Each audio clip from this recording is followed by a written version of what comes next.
कई students don't have इतना करेज कि वो टीचर्स तक भी जा पाए जस्ट बिकॉज कि प्राइमरी एजुकेशन का एक तो फॉल्ट कह सकते हैं या उनके पास कॉन्फिडेंस या बोलने का तरीका नहीं है उतना नहीं। और दूसरी आज की डेट में सबसे बड़ी प्रॉब्लम, कोई बच्चा इसलिए पूछना नहीं जाना चाहता है, उसको लगती है शर्म। हाँ। शर्म मतलब समझ रहे हैं? हाँ। एक तो उसका जो है पूछना ले। हाँ नहीं, शर्म ये कि ये पूछने जाएंगे तो कहीं ऐसा ना हो कहेंगे तुम्हें ये भी नहीं आता है। हाँ। एक छोटी सी मैथमेटिक्स की बात बता रहा हूँ, जैसे 1 नॉर्मल SCL हमें बनाना है कॉपी, है ना?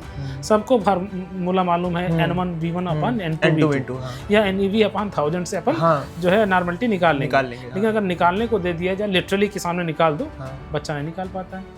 इसलिए नहीं निकाल पाता है क्योंकि जैसे कोई एक हम सोडियम हाइड्रोक्साइड की ही बात कर लें, सोडियम क्लोराइड की ही बात करें, उसको उसका एटॉमिक नंबर ही नहीं मालूम, उसको उसकी वैलेंसी ही नहीं मालूम। तो जब वो प्राइमरी लेवल पे ही वीक है तो कहाँ से वो जो है क्या कहते हैं मॉलिक्यूलर वेट या जो है क्या कहते हैं निकाल पाएगा? तो फिर वो वहीं अटक जाएगा।